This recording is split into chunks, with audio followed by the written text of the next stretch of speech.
Welcome to another episode of Brews and Eats with Badass Peeps.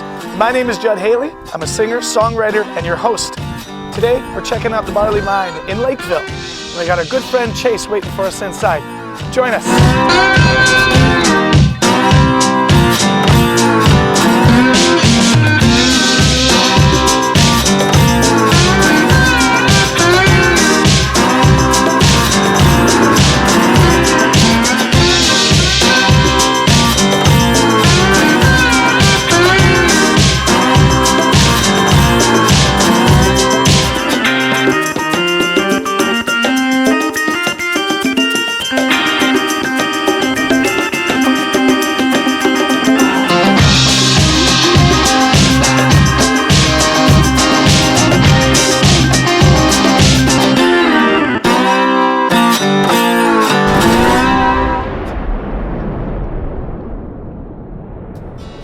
Today we get to sit with the amazing Chase of Chase and Ovation.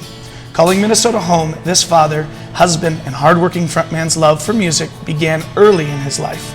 When just a boy, Maddie Shaw, Prince's mother, cared for Chase while his parents were away.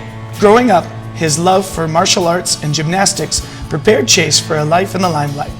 Later, an opportunity as a stand-in on the set of Prince's sequel to Purple Rain, Graffiti Bridge, Chase's drive and passion for music and performance was accelerated. He was successfully taking his music journey to new heights each year. Chase and Ovation is the only tribute band of Prince's music to have the blessing of the man himself. Welcome to Brews and Eats with Badass Peeps. Hi, how are you? I appreciate you being here. I appreciate you having me here, brother. Thank you very much. This is cool. I want you to fill in the gaps. Tell us, how did you get from point A as the little boy that fell in love with music to an amazing frontman covering Prince's music? I think much like any musician's journey, it was a long one. I've been in the business for 30 years.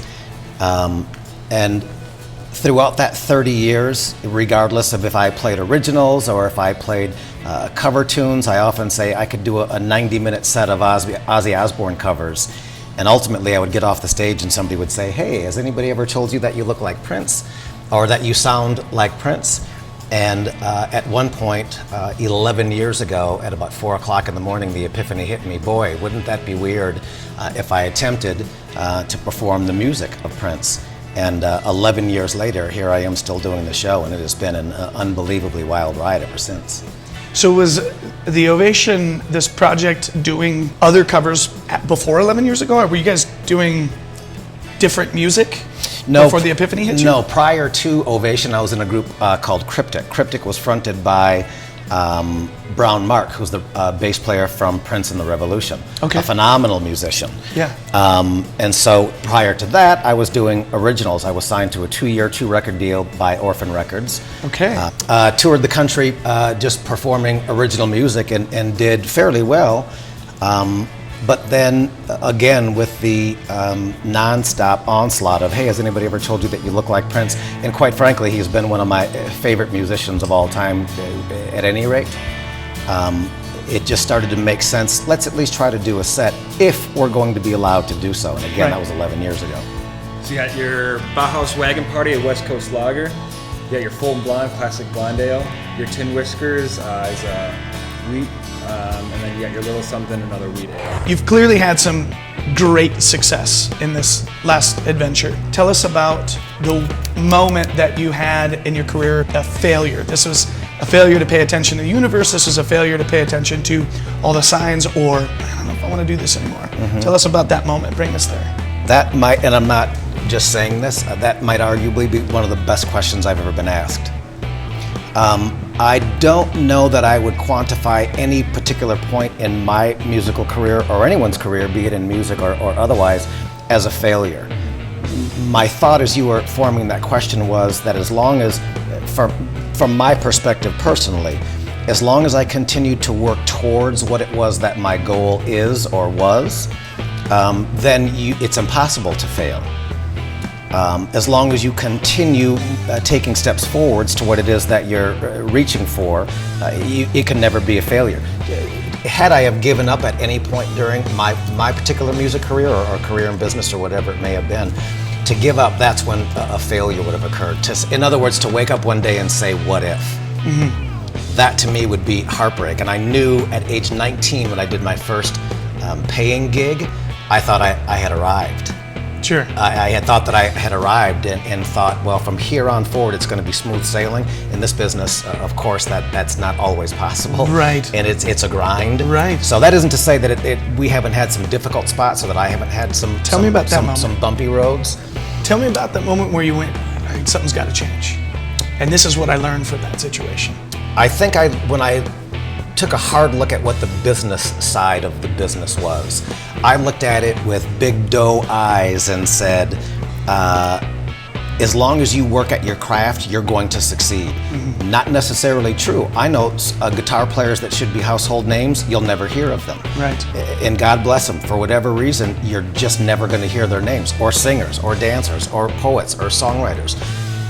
So for me, anyways, again, just my perspective, I decided that unless I learn the business of this business, I'm not going to get to where I need to be. So I had to learn the club business. I had to learn the theater business. I had to learn the casino business. Not on the floor of a gaming casino, Sure. but the back side of talent buying. And at that point, I was able to put all the pieces together and said, it makes sense. It's not always, unfortunately, it's not always about how talented you are. It's about how much business you're going to bring that particular venue. Right. True enough, if you're bringing a product to the venue that people want to see, the bodies are going to come, people are going to come. So I think I was able to avoid a lot of those, in quotations, failures or difficulties or hardships by looking at them as a learning experience. Yes. How can I learn from this? I just got my butt kicked. Rather than have that happen again, or 6 or 7 other times, which it does. That's such a common theme in all of these episodes, and as we grow and as we get to the next episode, I hope you're seeing it too, that when we get to this question, most of us are answering it the same way, which is it's not failure, it's something I've learned from, and it's actually brought me to a new place. I did, at a very recent show, fall through the stage.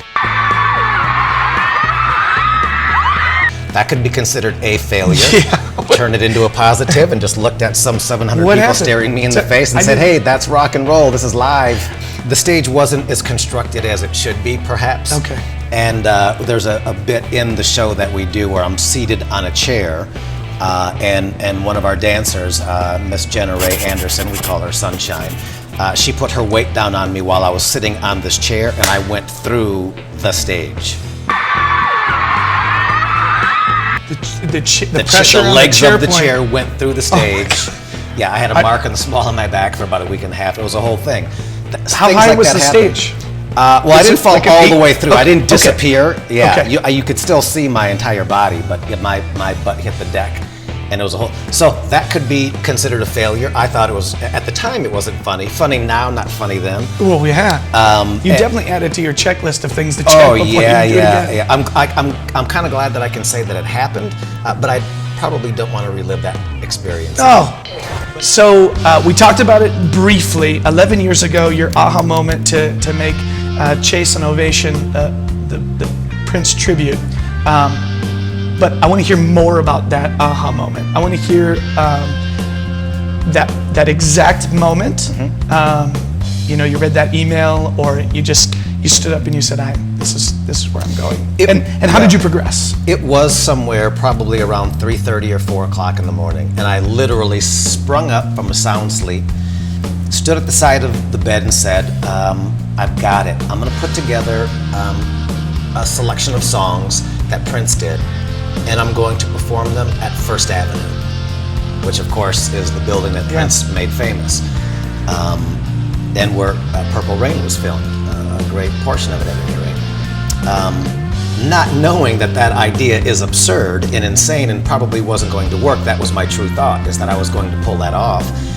And then I set out to find the musicians to help me do that. At that point, I had already had a relationship with a couple of members of the Revolution, as in Prince and the Revolution. Reached out to them. One of them, in fact, Bobby Z, was incredibly instrumental in helping me get this particular band off the ground. spoke with Matt Fink about it, but ultimately ended up finding other musicians on my own and starting Chase and Ovation. Went to some local radio. I went to a local radio station here in town in Minneapolis called KMOJ. At that time, the morning on-air talent for a long time was a gentleman named Cy Huff. Okay. Cy Huff, who now, all these years later, is my business and tour manager. Cy did the on-air interview and thought I was absolutely out of my mind. Yeah, crazy. Putting on the show. He's like, brother, you do understand that you're not going to be able to do this show at First Avenue. There's no way Prince is going to let you do this. Had you already set a date at this point? I hadn't even booked the venue. Okay. No, I hadn't. Well, no, I take that back. By the time we went to KMOJ, I had booked the venue. Okay. But First Ave said, you know this show is going to get canceled, right? And I said, no, I don't know that. We've got the date set. It was August 5th or 6th, I believe. No, I don't know that. So the date was set. So by the time I went to do the on-air interview around the morning radio circuit, they were all telling me the exact same thing. Prince is going to shut this down. He's not going to let you do it. The industry was building the wall Oh, yeah. for you before you could even Yep. step foot in. I was still in rehearsals, and they were saying, you're never going to be allowed to do this. Long story longer, come the night of the show, we're in sound check. And Prince's security came in and said, the boss is across the street having dinner, and he's coming to the show. And immediately you could hear a pin drop on carpeting. It got so quiet in that room, inside First Ave's main room. If you're not already nervous enough. It was absolutely nerve-wracking. And at that point, I wasn't really overcome with stage fright. I had already done a number of performances for years and years and years in the business. So I never really got stage fright. I was so nervous I didn't know that I was going to be able to do the show. The show begins, we're as nervous can be. I believe it was the third song of the set. People were asking what it was like after the show when Prince came backstage and talked. He didn't stay for the entire show. I think it was the third or the fourth song of the set. I'd have to go back to look at the set. I think we were in the middle of She's Always in My Hair or Take Me With You, one of those two. Prince gave us a thumbs up from the sound and lighting board, which is in this crow's nest at First Ave above the floor. Yep. And at that point, I almost fell apart and lost it. And 11 years later, I can only keep repeating this, 11 years later, here we are, with 7 of those years performing the music of Prince, being once-a-month stops at Bunkers in Minneapolis. The other Minneapolis That's like Prince's club. bar, that was his club. Yeah, that was his club. So once a month for 7 years, we were performing there. It's been 7 hours, 13 days since you took my love. Let's bite into it. How about that? So you're at Prince's. Here, let me. Thank you. You're playing Bunkers, which is like pretty much Prince's club. You guys are nervous because the walls have been built for you in the industry, saying, you know what, you're not even going to go forward on this show. The night of, Prince's management comes in and says, the man himself is going to come to the show. Yeah, nervous. In your head, you're thinking, this is why it's going to get shut down. Yeah. He's going to come in, and it doesn't matter how well we do, he's going to shut it down. At that point, I was of the opinion that the show was going to continue, and I knew that the band was well enough rehearsed that we were going to perform well, but I felt the impossibility of performing well enough for him, and then at that point he would say, hey, great effort, nice job, the end of that. Don't do it again. Yeah, don't do that anymore. That was 11 years ago. Let's dive into the lightning round. What was holding you back from becoming a musician? I think thinking about it as a kid coming up, the only thing that could have held me back was lack of preparation, lack of rehearsal, lack of practice, lack of understanding your own limitations and boundaries, and then figuring out how to get past them. But I have to say, with all humility, I was able to identify those things quite young and start working on them. So fairly quickly. Oh, absolutely, yeah. If I saw a boundary or a limitation or a slowdown or a stop sign, I'd figure out a way to get around it as quickly as possible to get to where it was I was trying to reach next. What's the best piece of advice that you've been given? Man, I have had so many great teachers. That's another phenomenal question. One of the best that I've been asked ever in my 30 years in the business. Never give up is probably the best advice.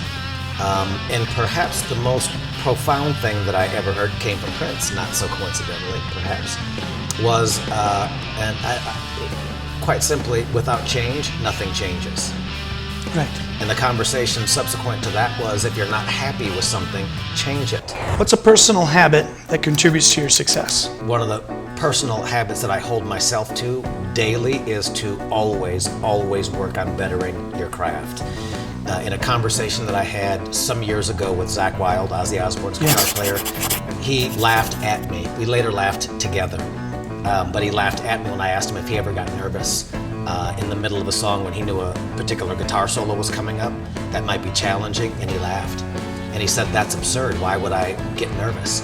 I've rehearsed it. I know where the notes are. Yeah. I know my part." Right. It's a silly question. He doesn't even Chase. have to look at it. Nope. Yeah. Yeah, and that stuck with me. That was, I think, in 2007 that conversation took place. I never forgot that either. Talk about great advice. What are you currently listening to? What's in your CD player? Nothing in the CD player, but I can tell you what's in queue on my laptop. The Carpenters' greatest hits. Why do stars fall down from the sky every time you walk by? Just like me. Can you recommend a book or a documentary to our viewers? Another great question. What is it and why? 20 Feet from Stardom.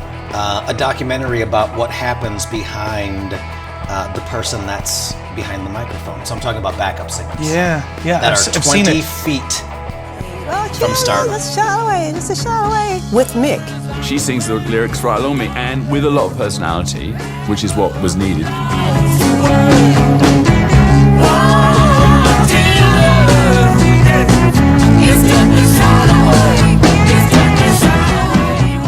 What I liked was that she could sing.